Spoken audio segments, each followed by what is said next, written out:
রবীন্দ্রকে সাম্যবাদ। আমার প্রবন্ধের সূচনাতে জোড়াসাঁকোর ঠাকুর বাড়ির একটি অনুষ্ঠানের উল্লেখ করছি। 1943 সাল 8ই আগস্ট মহর্ষি দেবেন্দ্রনাথ ঠাকুর রবীন্দ্রনাথকে তার জমিদারির উত্তরাধিকারী হিসাবে ঘোষণা করেন। এই উপলক্ষে ওই দিন পুণ্যাহ মানে হলো অভিষেক অনুষ্ঠানের আয়োজন করা হয়।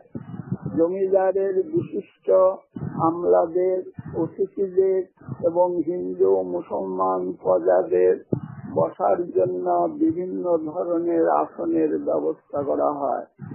আমলা ও অতিথিদের জন্য সুসজ্জিত মূল্যবান আসন, হিন্দু প্রজাদের জন্য শতরঞ্চির উপর সাদা চাদর পাতা হয়, মুসলমান প্রজাদের জন্য শুধু শতরঞ্চি পাতা হয়।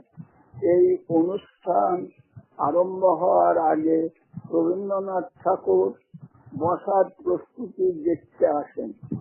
বিভিন্ন ধরনের বসার আসন দেখে তিনি মহর্ষি দেবেন্দ্রনাথ ঠাকুরের কাছে অভিযোগ করেন যে সবার জন্য একই রকম আসনের ব্যবস্থা না করলে তিনি এই পুণ্যাহ অনুষ্ঠানে যোগদান করবেন না। অবশেষে তার মতে জয় হলো। আসুন এবার আমরা চলে যাই রবীন্দ্রসঙ্গীতে স্বদেশ পর্বে।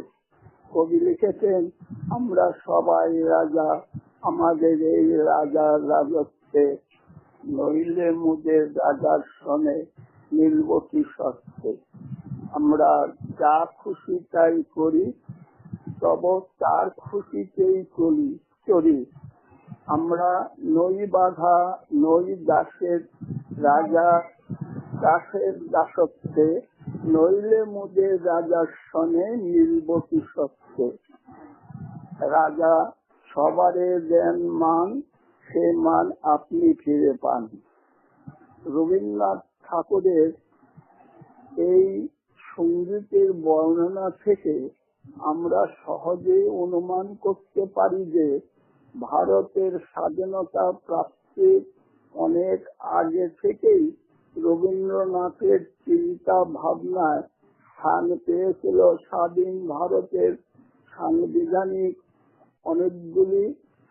সংবিধানের অনেকগুলি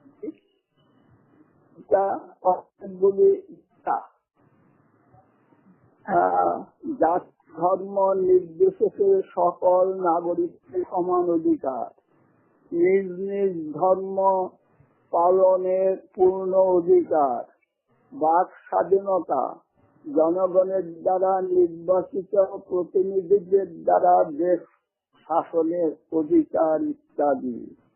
রবীন্দ্রনাথ ঠাকুর 1861 সালের 25শে বৈশাখ জোড়াসাঁকোর বিখ্যাত ঠাকুর বাড়িতে জন্মগ্রহণ করেন। পিতা মহর্ষি দেবেন্দ্রনাথ ঠাকুর সেকালের অন্যতম বিখ্যাত ব্যক্তি। সংস্কৃতি, শিক্ষা, সমাজ সেবার সঙ্গে সঙ্গে স্বদেশী আন্দোলনের সকলের সাথে ছিল ঠাকুর বাড়ির নিবিড় সম্পর্ক। রবীন্দ্রনাথ এই পরিবেশে মানুষ হয়েছেন। রবীন্দ্রনাথ ঠাকুর প্রত্যক্ষ রাজনীতি করেননি বা স্বাধীনতা সংগ্রামে সক্রিয়ভাবে যুক্ত হননি, তবে আবেদন নিবেদনের রাজনীতি তার বিশ্বাস ছিল না। তিনি দেশের মানুষকে শিক্ষা, কৃষিকাজে, হস্তশিল্পে, ক্ষুদ্র শিল্পে আত্মনির্ভর হতে এবং আত্মসম্মান রক্ষা করতে শিক্ষা দেওয়ার প্রয়াস করেছেন। 1919 সালে পাঞ্জাবের জালিয়ানওয়ালাবাগে নৃশংস হত্যাকাণ্ডের প্রতিবাদে ইংরেজ সরকারের দেওয়া নাইট উপাধি তিনি ত্যাগ করিয়েছিলেন। রবীন্দ্রনাথ ছিলেন বহুমুখী প্রতিভার অধিকারী। তিনি ছিলেন বিশ্বপ্রেমিক ও উদার মানবতাবাদী। স্বদেশ পর্বে অনেক সঙ্গীতে তার উদার মানবতার পরিচয় পাওয়া যায়। তিনি লিখেছেন, কেহ নাহি জানে কার আহ্বানে কত মানুষের ধারা দুর্বার স্রোতে এলো কোথা হতে সমুদ্রে হলো হারা। সেটাই আমি এথায় আমি আর্য, সেটাই গাড়ির চীন, সকদল পাঠান মোগল এক দেহে হলো লীন। পশ্চিম আদি খুলিয়াছে দ্বার, সেটা হতে সবে আনে উপহার। দিবে আর নিবে, নীলাবে মিলিবে, যাবে না ফিরে এই ভারতের মহামানবের সাগরে তীরে। এসো আর্য, এসো অনার্য, হিন্দু মুসলমান, এসো এসো আজ তুমি ইংরেজ, এসো খ্রিস্টান।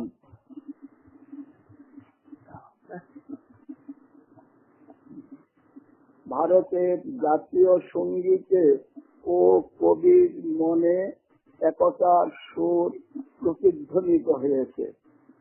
আর জনগণ অধিনায়ক জয় হে ভারত ভাগ্য বিধাতা, পাঞ্জাব সিন্ধু গুজরাট মারাঠা দ্রাবিড় উৎকল বঙ্গ, বিন্দ হিমাচল যমুনা গঙ্গা, উচ্ছল জলদি তরঙ্গ। তব শুভ নামে জাগে, তব শুভ আশিস মাগে, গাহে তব জয় গাথা।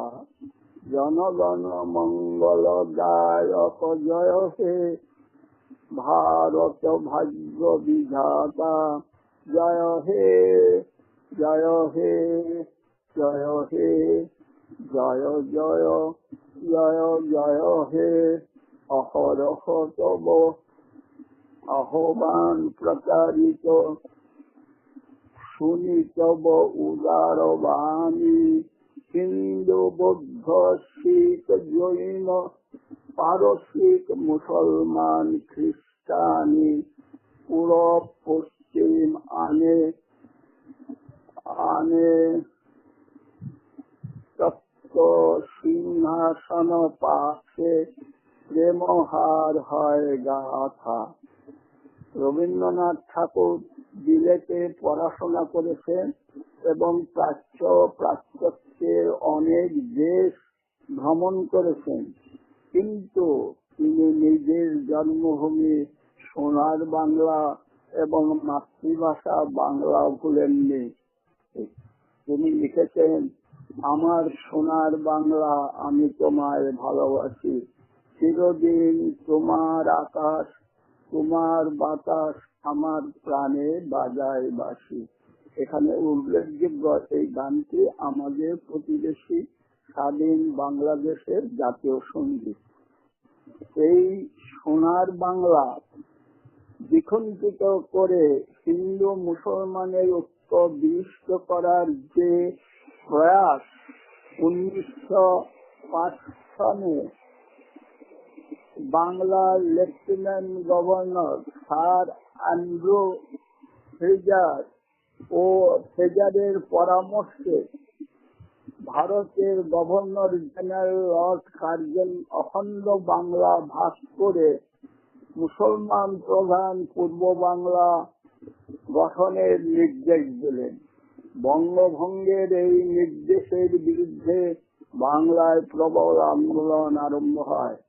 রবীন্দ্রনাথ ঠাকুর এই আন্দোলনে প্রধান ভূমিকা নিয়ে হিন্দু মুসলমানের মধ্যে ঐক্য স্থাপনের জন্য বিখ্যাত রাখি বন্ধন উৎসবের সূচনা করেন এবং তিনি লিখলেন, বাংলার মাটি বাংলার জল, বাংলার বায়ু বাংলার ফল, পুণ্য হোক পুণ্য হোক পুণ্য হোক হে ভগবান। বাংলার ঘর বাংলার হাট বাংলার বন বাংলার মাঠ, পুণ্য হোক পুণ্য হোক পুণ্য হোক হে ভগবান। বাঙালির পণ বাঙালির ভাষা বাঙালির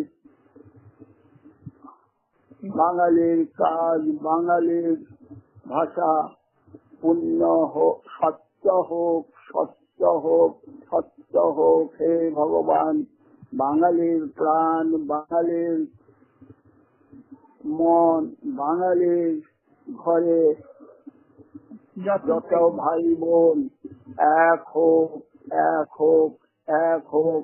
হে ভগবান, আসুন এবার আমরা ভারতের ইংরেজ শাসনের খোঁজ খবর নিতে চলে যাই ইতিহাসের পাতায়। আমার এই প্রস্তাবে স্বাভাবিকভাবে অনেকের মনে প্রশ্ন জাগবে, কেন ইতিহাসের পাতায় যাব? ভারতের ইংরেজ শাসকেরা ইংরেজ রাজত্ব চিরস্থায়ী করার জন্য ডিভাইড অ্যান্ড রুল পদ্ধতিতে ভারতবাসীর ঐক্য বিনষ্ট করার জন্য যে সমস্ত জঘন্য আইন বিভিন্ন সময় প্রণয়ন করিয়েছেন, তার বিশদ জানতে হলে ইতিহাসের পাতায় যেতেই হবে।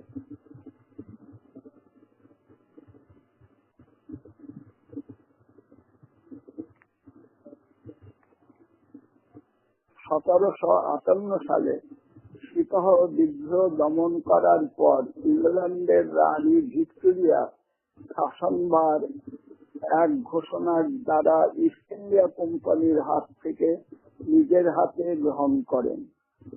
1793 সালে লর্ড কর্নওয়ালিস ভারতের গভর্নর জেনারেল হিসাবে যোগদান করেন। তিনি পার্মানেন্ট সেটেলমেন্ট অর্থাৎ চিরস্থায়ী বন্দোবস্ত নামক আইন প্রণয়ন করেন।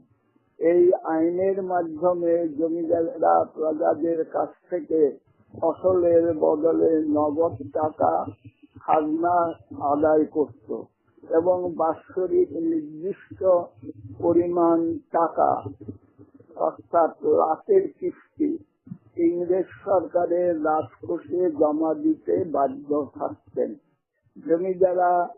জমিদারেরা এই খাজনার টাকা আদায় করার জন্য গরিব প্রজাদের উপর অনেক সময় অকথ্য অত্যাচার করা হতো।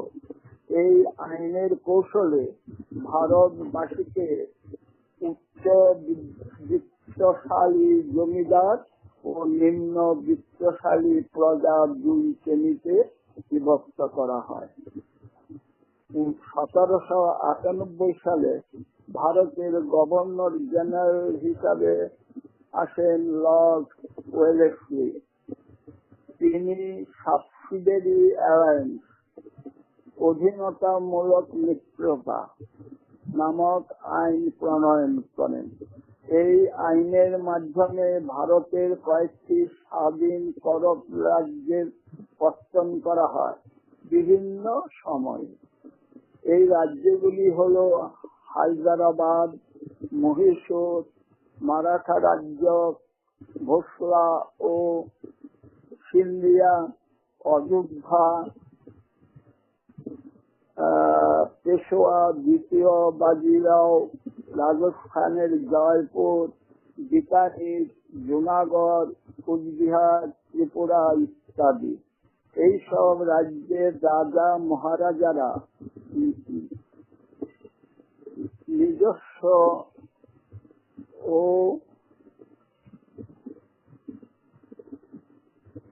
নবাবরা বিরাট অর্থের বিনিময়ে এবং প্রত্যেক রাজ্যে নির্দিষ্ট সংখ্যক ইংরেজ সৈন্যের ভরণ পোষণের জন্য সমস্ত খরচ এবং সমস্ত খরচ বহন করতে বাধ্য থাকার জন্য এক বিশেষ চুক্তি করা হয়। ওইসব পরব রাজ্যগুলি ইংরেজ সরকারের প্রয়োজনে অর্থ ও সৈন্য দিয়ে সাহায্য করতে বাধ্য ছিল। এই সব স্বাধীন রাজ্যের পত্তন করে ইংরেজ শাসকরা ভবিষ্যতে ভারত রাষ্ট্রের জাতীয়ত্ব বিনষ্ট করার জন্য বিশেষ বীজ বৃক্ষ রোপণ করিয়াছিলেন মনে করা যেতেই পারে। অবশ্যই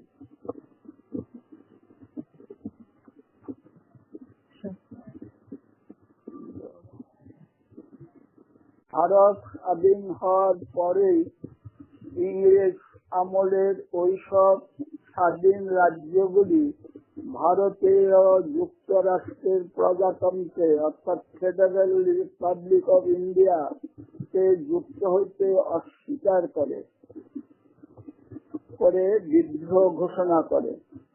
স্বাধীন ভারতের প্রধানমন্ত্রী পণ্ডিত জওহরলাল নেহেরু মন্ত্রিসভার স্বরাষ্ট্রমন্ত্রী সর্দার বল্লভভাই প্যাটেল ভারতের নিরাপত্তা ও জাতীয় ঐক্য রক্ষার জন্য ওইসব রাজ্যগুলির সাথে আলাপ আলোচনা আরম্ভ করেন।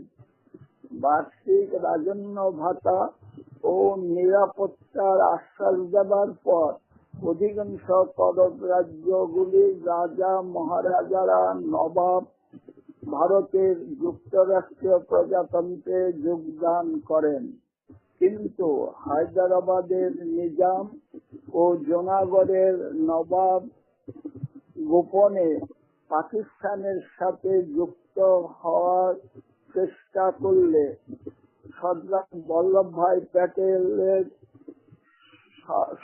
বল্লভভাই প্যাটেল সামরিক অভিযানের নির্দেশ দিলেন এবং 2 দিন যুদ্ধের পর নিজাম ভারতের যুক্তরাষ্ট্রে যোগদান করিতে বাধ্য হলেন এবং অন্যদিকে জুনাগড়ের নবাবু বেগম ভীত হয়ে গোপনে রাষ্ট্রে পাকিস্তানের বিমানে পলায়ন করেন। সর্দার বল্লভভাই প্যাটেলের দৃঢ়তা ও আক্রান্ত চেষ্টায় ভারতের স্বাধীন করদ রাজ্যগুলি এক সূত্রে ভারতীয় যুক্তরাষ্ট্রে সংযুক্ত করা হলো। এবার কবিগুরু রবীন্দ্রনাথ ঠাকুরের গানের ভাষায় বলতে পারি, এক সূত্রে বাঁধিয়াছি সহস্রটি মন, এক কার্যে সতিয়াছি সহস্র জীবন, বন্দে মাতরম। আমরা ডরাইব না ঝটিকা ঝঞ্ঝায়, অযুক্ত তরঙ্গ সহিত হেলায়, টুটে তো টুটে ওই নশ্বর জীবন, তবু না ফিরিবে প্রভু এ দৃঢ় বন্ধন, বন্দে মাতরম। রবীন্দ্রসঙ্গীতের সাম্যবাদের সমর্থনে স্বদেশ পদ্মের আরেকটি সঙ্গীতের উল্লেখ করে আমার বক্তব্যের ইতি টানব। বিধির বাঁধন কাটবে তুমি এমনি শক্তিমান, তুমি কি এমনি শক্তিমান? আমাদের ভাঙ্গা গড়া তোমার হাতে এমন অভিমান, তোমাদের এমনি অভিমান, চিরদিন টানবে পিছে, চিরদিন রাখবে নিচে, এত বল নাই রে তোমার, সবে না সেই টান, শাসনে যতই ঘেরো আছে বল দুর্বলেরও, হও না যতই বড় আছেন ভগবান, আমাদের শক্তি মেরে তোরাও বান্দি মেরে, বোঝা তোর ভারী হলেই ডুববে তরি খান। এবার আমার বিদায় নেবার পালা। আমার প্রবন্ধের পরিসমাপ্তিতে কবির ভাষায় বলি, সংসারের যবে মন কেড়ে লয়, জাগে না যখন প্রাণ, তখনও হে নাথ প্রণেমে তোমায় গাহি বসে তব গান। পূজা পর্বে তথ্যসূত্র গীতবিতান রবীন্দ্রনাথ ঠাকুর, ভারতের ইতিহাস ডক্টর রমেশচন্দ্র মজুমদার, ডক্টর সুরেন্দ্রনাথ সেন, অগ্নিযোগ জয়ন্ত কুমার ঘোষ। ঠিক আছে? বাহ, খুব সুন্দর হয়েছে বাবা, হ্যাঁ, খুব সুন্দর হয়েছে, থ্যাংক ইউ, খুব ভালো হয়েছে। অনেক দিন ধরে ভাবনাই আমার শেষ, আর এখন চিন্তা ভাবনায় আসে না, সব জড়িয়ে যায়, একটা হচ্ছে আরেকটা, কত বই বইগুলা ঘাটতে খুব হয়। সুন্দর হয়েছে, খুবই ভালো হয়েছে, থ্যাংক ইউ। ধন্যবাদ। তোমার অসীমে প্রাণ মন লয়ে যত দূর